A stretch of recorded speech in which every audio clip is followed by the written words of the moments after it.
This is Richard from the Unguided, and you're watching RichardMetalFan. Hey, what's up, guys? Episode 334 of Richard Metal Fan Interviews, calling from Zoom. And after almost 5 years, I return with Richard Sjunnesson from the Unguided. How are you doing today, Richard? It is so great to be able to talk with you today. Doing pretty well. I'm on parental leave, so it's pretty busy days with my daughter currently. Awesome. So Like you if were you like, hear in the background noise, it's her it's little all good, man. monster. All good, man. All good, man. Like All you were right. like one of my first interviews, like when I first started doing these, like almost 5 years ago, and ever since then, I've pretty much grown, skyrocketed. So I gotta thank you for being like pretty much keeping inspiration and pretty much like keeping me going for all these years. Oh, that's cool. Thank you very much. Anytime, man. So I want to talk about like your latest album, Hellven, that's been out now for a while and is absolutely kick-ass. So how was the Thank you. whole like writing and recording process like for the new album? It's pretty slow, actually. Took us almost 5 years, from I think the writing process started straight after Father Shadow back in 2020, and then we had a Corona outbreak and all that stuff going on. So we figured like everyone should be like writing music that's in a band. But what happened for us was like we kind of went on with our private lives, and a lot of things was going happening, besides of the band for a lot of reasons. So we kept a pretty slow pace, if you could say that. But still, I think the intensity of the album writing, it's around, I would say, mid 2023 possibly. But then we already had a couple of songs that we played around, and like the structures of the songs, but we needed to fill them with a bit more meat and bones, so to speak.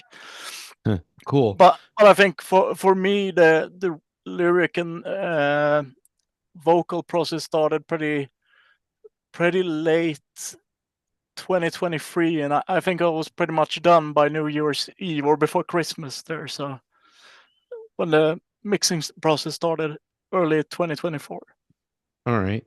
And then musically, did you want to continue in the same vein as Father Shadow, or did you want to try something new or different that the Unguided hasn't done before? I think we wanted to like pick the best. I think we were leaning a bit more towards Hellfrost, keep it a bit more simple and not as complicated. Father Shadow was a bit experimental, and some tracks are really like unguided in a way, like childhoods and things like that. It's really like a bit outside of the box for us. I think we wanted to go back a bit to our roots on Hellfrost and keep it a bit more simple, and that's basically what we did for most of the songs. Yeah. And what would you say like the overall like message and theme is for Hellven?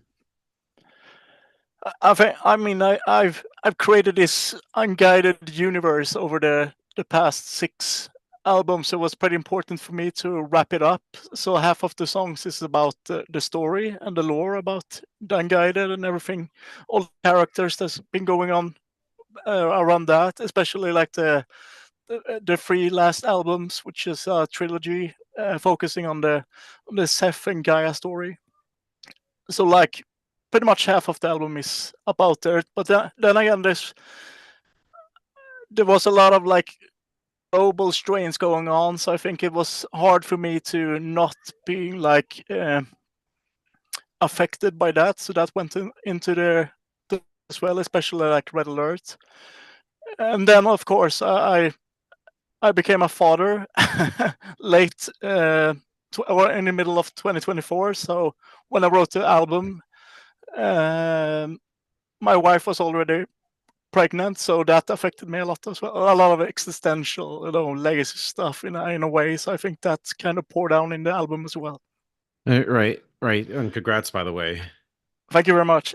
And so, and of course, like this year does also mark 15 years since the formation of the Unguided. You got to think about it, Richard. 15 years of the Unguided. It's Guided pretty did. crazy. Like, did you think that you guys would be around for 15 years? I know we had a lot of like when we started with Roland and me and Roger back in 2020. 2010, we wanted to, go on, write music together and do something good with each other.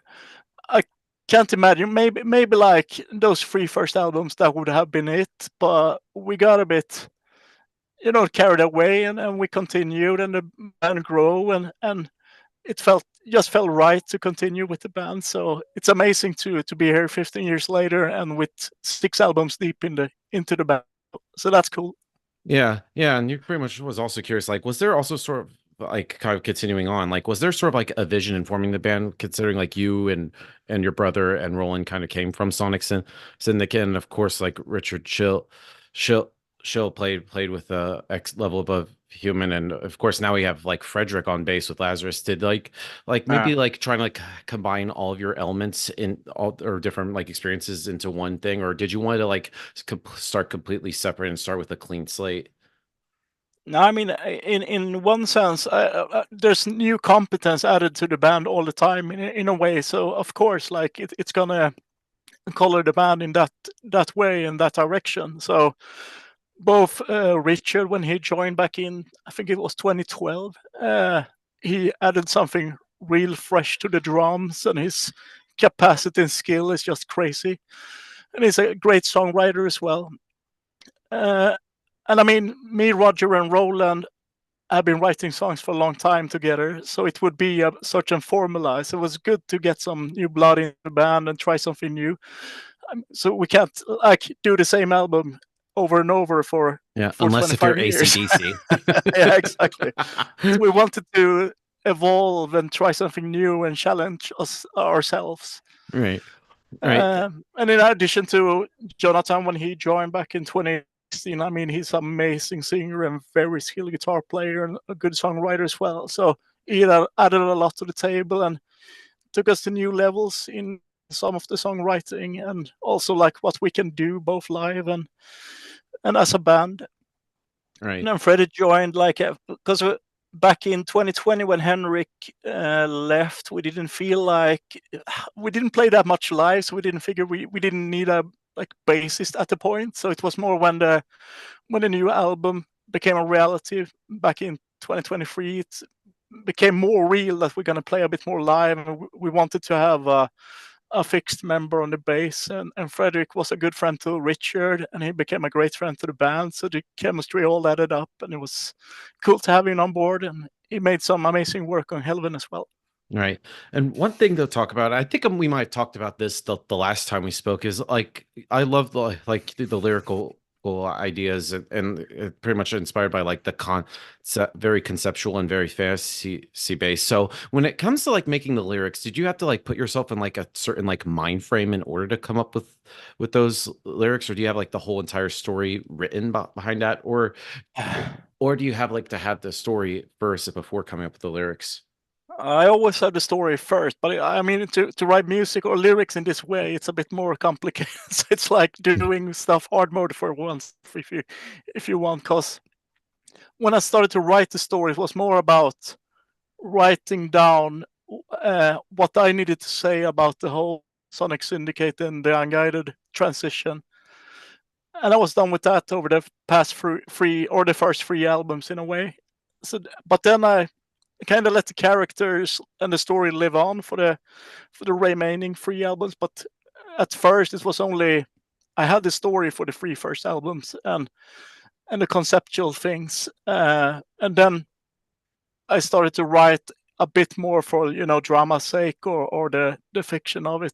See what I could explore more with these characters and what will happen over the past new albums. It was pretty good with the whole Roland and Jonathan transition, and with like how that is mirrored in the Unguided King and Seth coming into the fold and stuff like that. So Yeah. it's always like anchored in something like key events going on in the band, like on a personal level. So I kind of leaned on that, but it is a bit more complex and complicated to write lyrics to an Unguided compared to Sonic Syndicate, where I mostly wrote just what I felt for the day, and it was maybe not as intellectual in that way. While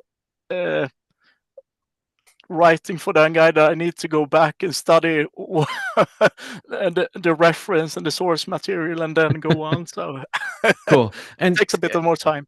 And still talking about like the conceptual side of the Unguided, have you ever thought about like expressing like these concepts in like other formats, like graphic novels or even like movies in a way?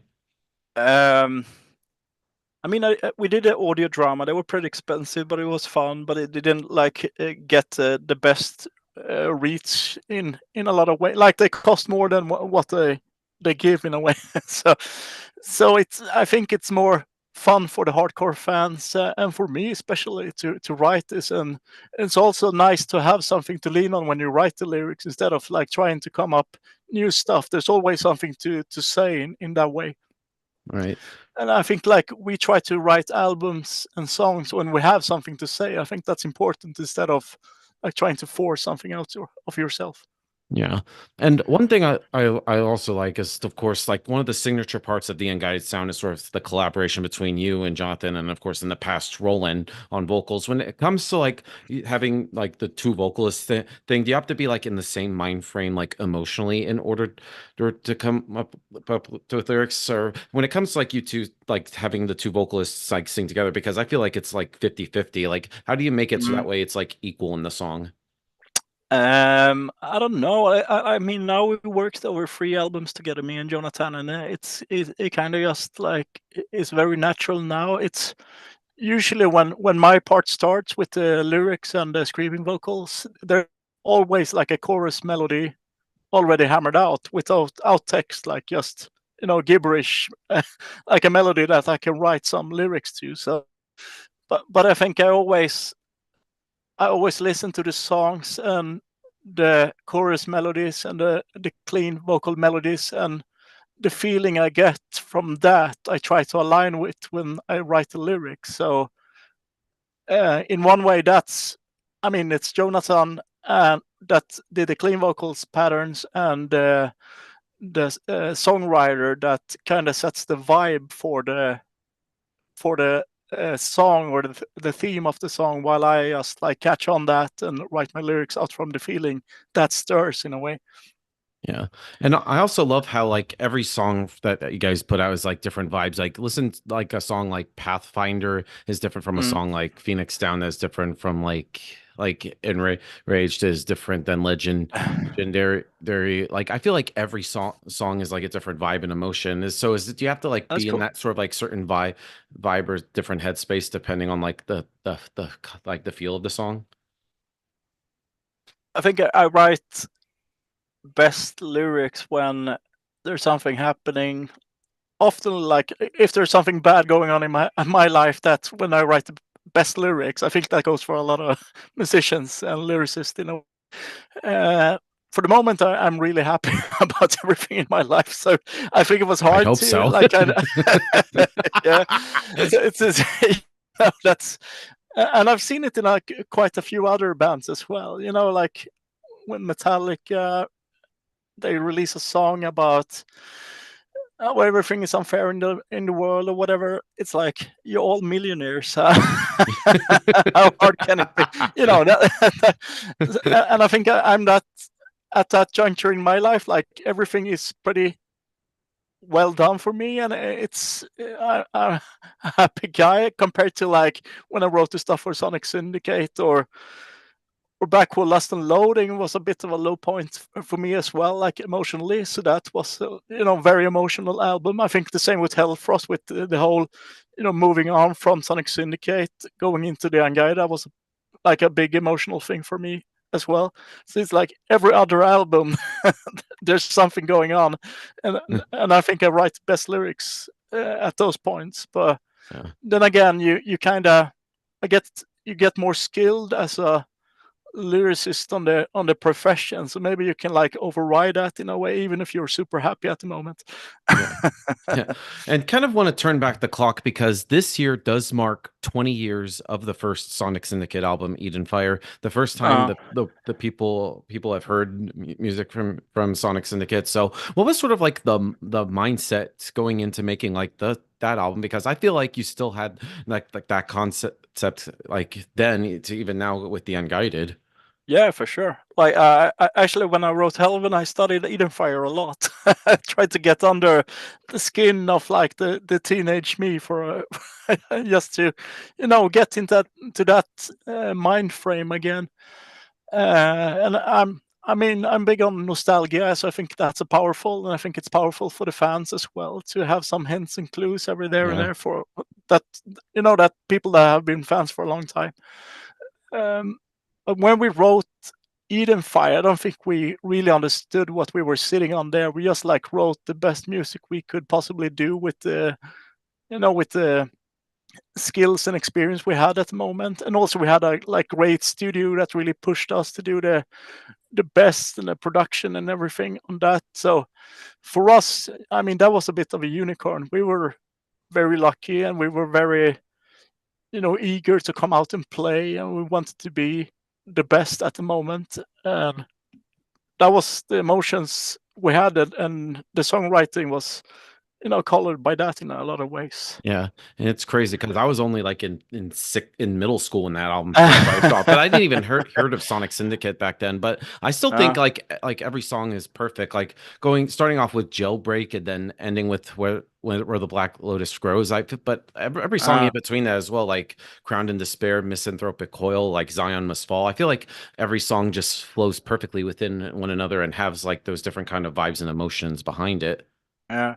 2/3 of it was actually the demos we had before, like the Fallen Angel demos, and then the three first songs was the totally new songs for the album, and I think that like shows a bit in the songwriting skills Yeah. as well, because Yeah, like it's the Helix Rain, Chronicles of a Broken yeah, Covenant. exactly. That's Yeah, because I just think like it's just like how it's broken down with those like sections. It's fucking epic. yeah, we wanted to do it a bit clear with how the demo transitions was, because I think the material was so different from each other in a lot of ways, so it made sense to categorize it a bit. Yeah. And another anniversary I want to talk about because this year does also mark 15 years of We Rule the Night, your last album with Sonic Syndicate. So kind of Uh, going with that album, how would you feel like your songwriting has evolved from like those first four albums you were part of with Sonic Syndicate to now uh, forming the Unguided with now six amazing albums?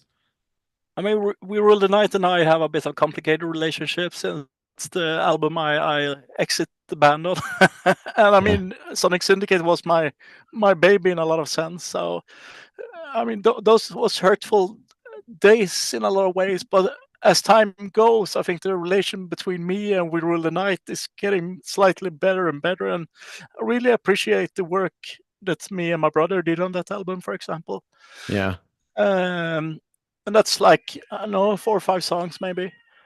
The rest of that, I have a bit of a hard time to listen to still, even if like some of it's quite good songs, but I don't think it was like Sonic songs and what the fans liked in that sense. So it was important for us to move on with the Unguided and try to do what we felt was good instead.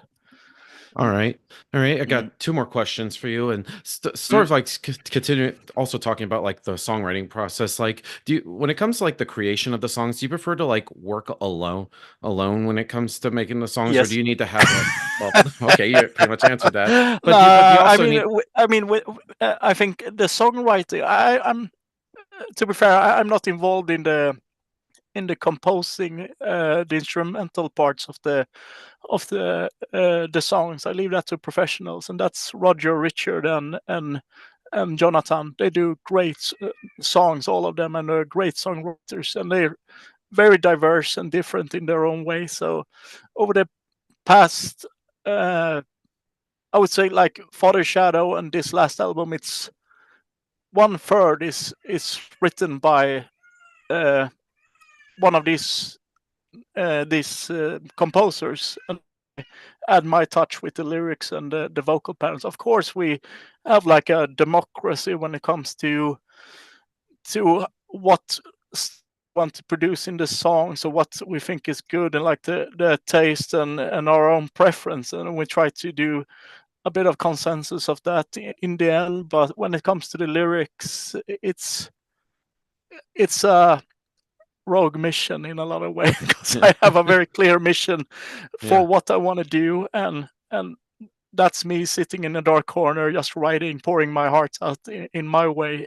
So Yeah. yeah. Yeah. And then of course the final question I want to ask you is coming from Sweden, like Sweden is definitely one of my favorite countries, and with all of the great Cool. bands like you guys, and of course like Unleashed, Dark Oh yeah, Funeral, for sure. Roll, Hammerfall. Like I feel like in Dead by April, I feel like the whole like Mm. Swedish metal scene, like it's all like diverse in a way, but it's just all has like like a very good key like ingredient. I don't know how well it does. So do you feel like being like comfortable with part of like that whole like scene in Sweden, or was it the goal for like the Unguided to get out and play in front of different countries? I think the goal for I don't know. The goal was never to reach a bigger live audience, even if we occasionally had the luck with that as well. I mean, I think the key for us was to write good music that ourselves with our friends in a way. And if people like that and like the product we do, that's great. But it was, we did all that with Sonic Syndicate, aimed for the stars. So we have no intention to do that again. It's more for the art and the music this time around. All right. And so kind of like in the end to wrap things up, what's next for you Unguided? Of course, we have Hellven that's been out now for 2 months now. Is just Uh, anything else you'd like to plug in terms of like maybe tours and stuff? And is there a chance we can please bring the Unguided to the States? We'd love to have you. that would be lovely. Yes, I think for now we're gonna focus. We have two live shows this year, so that's not much. But then again, I'm on parental leave, so I can't like tie myself to obligations outside being, the dad at home at the moment. Yeah. So that limits us in a way, and also like I think we all have very very busy private lives and professional lives on the side, and like Rille, he have Dead by April, and Jonathan have been touring with Dark Tranquility for a while, and And he's everyone killing have it there. yeah, for sure. I'm very happy for him, Hope he makes and it to the States everyone with them. yeah. I'll tell him uh, you said hey. yeah, for sure. So I think for now we're just kind of focusing on what's right in front of us, and that's the two live shows. We're gonna try to do them as good as possible, and then we'll see if what we do next, if there's another album or something like that coming from us. But there's no like Hellven was. It took a lot of time to compile that and release it for everyone. So I think we need a bit of a breather to get on our feet a bit again, and like feel the energy and want to produce a new album. Awesome. So thank you, Richard, for this conversation. It is great to be able to talk with you again after Thank you, Richard. over 5 years. Just anything else, any final words you want to say to the viewers that are watching this to close this out? Yeah, listen to Hellven if you haven't already. Yeah. It's the best we can do at the moment. So I hope you like it. Awesome. So All everybody, right. Richard Hunnesson from the Unguided, and we'll see you next time. See you next